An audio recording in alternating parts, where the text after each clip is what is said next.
G-R-U-N-D. Hiya, Sally Vigorousov.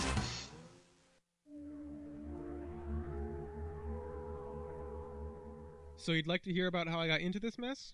How a regular guy ended up half a world away, unconscious in the backseat of a car belonging to a guy he thought he could trust but turned out to be his worst enemy? But maybe I'm getting ahead of myself. I should start from the very beginning. It's the best place, after all. My name is Ben Jordan.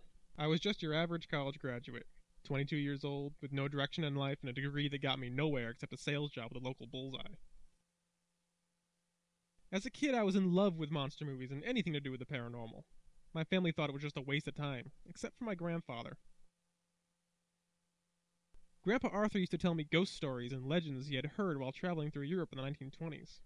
This really fueled my interest in the paranormal. By the time I finished high school, I was obsessed. I wanted to travel and see if the legends were true, but I had to put my dreams aside and go to college to appease my parents. I ended up studying international relations, which bored me to tears. So I passed the time by reading my books on the paranormal, listening to Pink Floyd, and dreaming of my ideal career. One day I was browsing the web and found a book called The Paranormal Investigator's Handbook by Professor Quincy Sanborn. I ordered it immediately and read it cover to cover the day it arrived. It was then that I decided I was going to become a paranormal investigator. So after graduating, I asked my parents to loan me some money, advertised my services on the internet, and sat back waiting for the cases to come rolling in.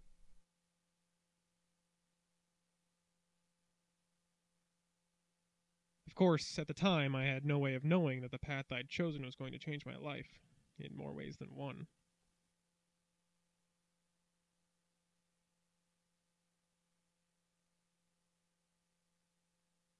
My first case started off with me receiving a phone call, but not one I was very happy about. No, Mom, I told you. I've decided to become a freelance paranormal investigator. I know you think it sounds crazy, but just trust me on this one. I think I've seen enough episodes of The X-Files to know that there's something out there. Look, I have to go. I'll call you back in a few days. I don't understand. It's been 3 weeks since I posted about my services on those forums. You'd think someone would have called by now. Hello? Yes, this is Ben Jordan. Sir, please calm down. I can't understand what you're saying. A skunk-ape murdering people in the Florida Everglades? Okay, I'll go there as soon as I can. What did you say your name was? Ranger Morales. Okay, I'll see you soon. Goodbye. Well, that sure was weird. But I've got a case. Time to buy a ticket to Florida. Hello, I'm Ben Jordan. Are you Ranger Morales? I'm afraid not, young man. I'm glad you've arrived, though. What's the matter? Did something happen to him? Come with me, and I'll show you. Well, here he is. We found him here about an hour ago. My God, what did this to him? It seems that this was the work of a creature that up until now was just a legend. A monster known as the Skunk-Ape. I guess I'd better start my investigation then. Are you okay? Yes, I'm fine, just a little jumpy is all. Excuse me. Yes? What can you tell me about the murders? Oh my, they're horrible. Ranger Morales is the 5th person we've found in the past 2 weeks. Before that, we lost another ranger, a young woman named Rita Myers. There was also a vacationing couple who were camping out in the woods, and the first person we found was a teenage boy who had gone out hiking. All the bodies have had one thing in common. They're all missing their livers. Missing the livers? Yes, our best guess is that the Skunk-Ape eats the livers. Yikes. When the whole problem started, we found a few deer here and there with their livers torn out, but then we started finding people, and the MO just carried over. Tell me about Ranger Morales. I didn't know him very well, but he seemed like a nice guy. Do you know of any reason why he might have been attacked? Not really, no. So far the murders have all seemed to be random. However, he's the first body that's been found so close to the main tourist area. The others have been further out in the woods. If this keeps up, we may have to close the park until something can be done. What do you know about the Skunk-Ape? I don't know any specific facts. The Skunk-Ape was always more of an urban legend. But I have heard a few things. What exactly would you like to know?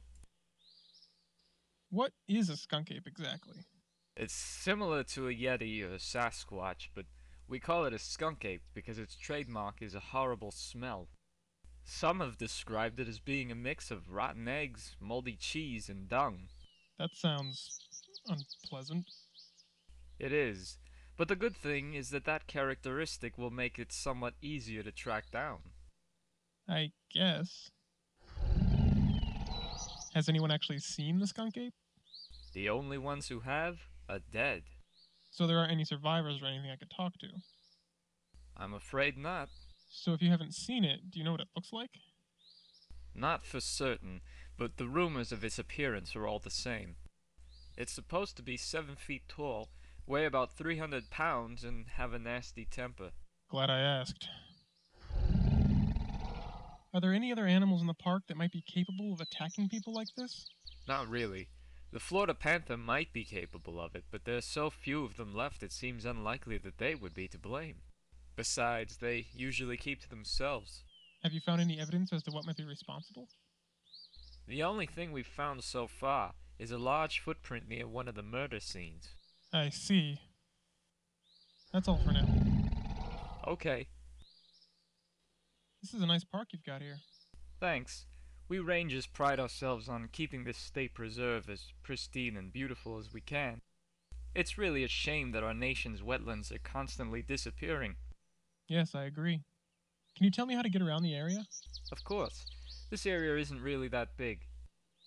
Over there you can see the roof of the visitors center. Near that is a ranger station, and of course there's the forest too. Here, take this brochure. It's got a map so you can find your way. Thanks. Tell me about yourself. Me? My name is Ernie. I've been a ranger here at Everglades National Park for over 30 years. I love nature. I guess it runs in my family since my brother moved out west to become a medicine man. Aside from that, I really don't know what else to tell you. So, now that I know more or less what I'm dealing with, what do you suggest I do? Well, that's a good question. Obviously, we need to find out why the Skunk-Ape has decided to start killing people, and stop it from doing so again. As a park ranger, I'm morally opposed to killing it, but as it has already taken more than one human life, that may unfortunately be the only solution. I think your best bet is to go out into the forest and see if you can find out if the Skunk-Ape has a lair, or someplace it stays regularly. Of course, you shouldn't go alone, but most of the other rangers have been too scared to go out into the woods since the killing started. I'd go with you myself, but I don't think I'm up for much excitement anymore. You said most of the rangers were too scared to go into the woods. Are there any who aren't? Well, there is one guy, Ranger Rick, but I don't know if he'll want to go. Tell me about Ranger Rick. He hasn't been working here very long, but he's one of our best rangers. The thing about him is, he's extremely superstitious when it comes to nature. He might go into the woods with you, but he might have some weird reason for not wanting to. Well, right now he's my best option. Do you know where I can find him? He should be at the ranger station. Thanks for all your help. No problem. If you have any more questions, don't hesitate to ask. The mutilated body of the ranger is stretched out on the dirt. Feeling slightly nauseated, you examine the body more closely. The ranger's face is twisted into an expression of sheer horror. Either his attacker caught him by surprise, or he's just shocked at the fact that his innards are currently on display to the rest of the world.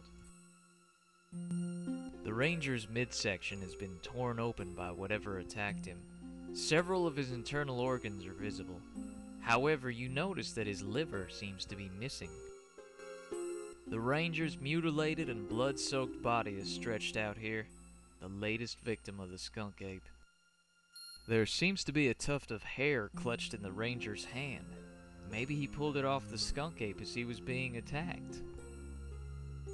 You pick it up and place it in your purse.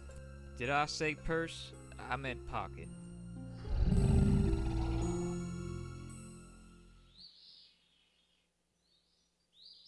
You were given this brochure of the Florida Everglades, which conveniently includes a map of the area.